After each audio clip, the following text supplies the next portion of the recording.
Year to get Hewlett-Packard to put up a portion of the money, not the whole thing.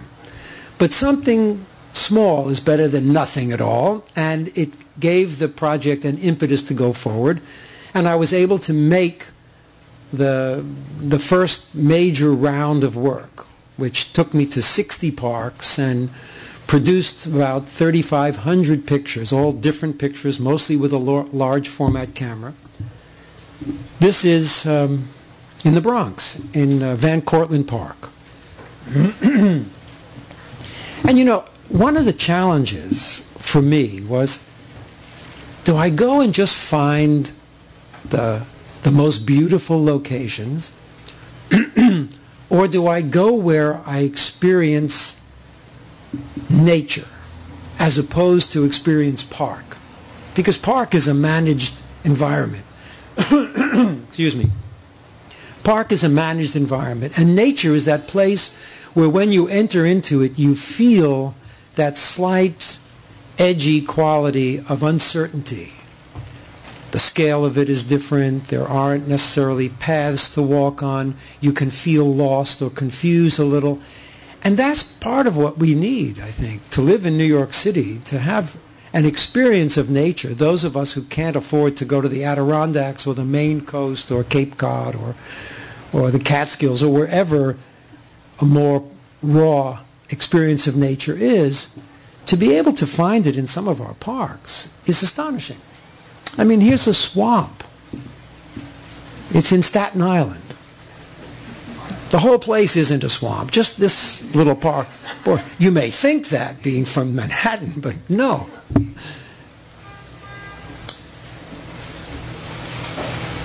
Actually, it's a kind of amazing thing to see that there's swamp there. And 100 yards away from this swamp is coastline. You can go swimming. So you go from woods to the coast in a matter of a few feet, really. This is a place called North Brother Island, which one day will be available to all of us. Right now, it's an island in the East River that used to be a hospital island.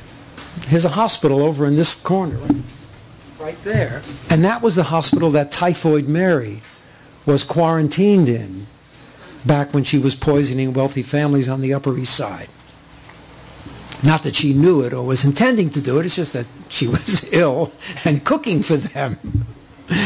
So, but this is an uninhabited place. Since 1964, no one's lived or worked on the island, and it's a huge bird sanctuary, and quite amazing to go there. And they're hoping that there'll be ferry service at some point in the near future when they do a little bit of work to kind of make it habitable for visitors.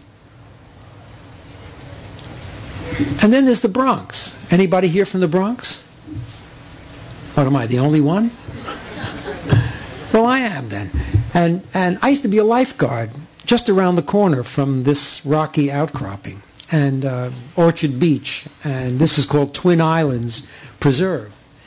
And this is the last place on the East Coast where the main shoreline is still visible above the surface, because below here it dives underneath the shelf and becomes sand all the way to Florida. So this is one of the, you could take a trip to the Bronx and spend a day hiking around here and you would think you're in Maine. No lobster, but City Island isn't far away. You have to forgive the this schmutz here is not in the photograph, it's something on the lens, but I have to point that out. This is Marine Park, which is on the bottom of Brooklyn, and it's 1,000 acres or more of wetlands and coastline, and it's amazing to go there. You take a kayak and go in and out of all the inlets and have a real adventure.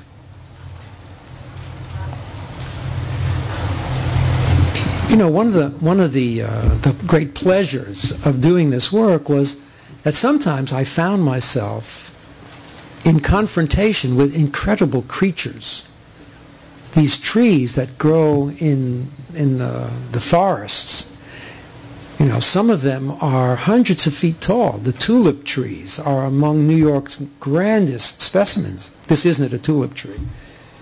It's some kind of a beech, but it's beautiful and exotic and erotic even. And sometimes you see, I mean, this tree reminded me of all of us, of New Yorkers. It's a tree that fell down probably 50 or 60 years ago, and it decided not to give up and die. It just decided to keep growing. And look at it. I mean, it's an incredible creature. And I found myself so often just stopped in my tracks by some of these thrilling specimens, you know, to be there alone in the woods and meet one of these creatures and actually take it in, have an engagement with it, was part of the pleasure of being out in the wilds. This is in Prospect Park.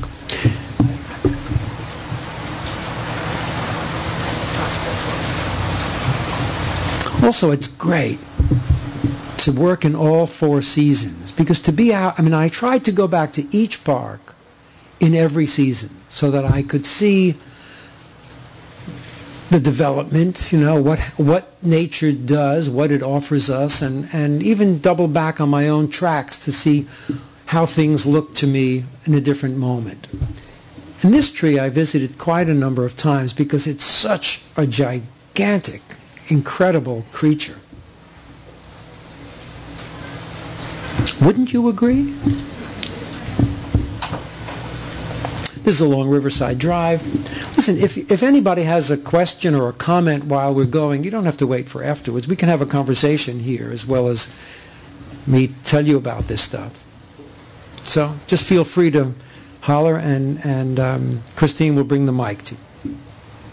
And then again, there were places in many of these parks where there were ruins, in a way. You know, old railroad foundations or trestles that are no longer there, but once, 100 years ago or more, there was a station there, or the train passed through, or there was an aqueduct, or underground tunnels, or monuments that had fallen.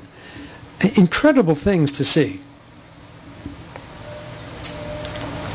Sometimes if I couldn't get it in one picture, I would use my view camera to make a pair of pictures and then join them together. Just like you can do on a digital camera where you stitch the panorama together, except with a view camera it's a little more difficult. But I felt that the space was necessary. One of the things that the commissioners said to me when I began the project was, he said, do me a favor, stay away from Central Park. It's been so photographed that we don't need more of it. But, you know, going from one place to another, I sometimes went through Central Park. And this, as you probably all know, is on Literary Walk. It's a kind of formal alley of trees, the kind of thing you'd see in European parks. But somehow, seeing it in the winter and seeing it from the oblique, where the avenue of trees isn't as clear, it gave me a sense of what these trees do to survive. I mean, there's a kind of twist to all the trees. They grow up and they spiral to create their space and reach for sunlight.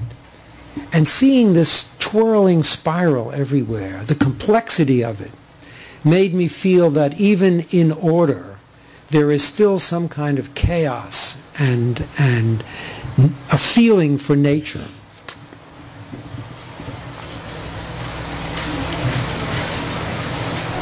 This is in the Bronx also, and at low tide you can walk out to this island, the Twin Islands, but at high tide it's probably knee deep, you know, and it's fun to take a trek on a warm day anyway.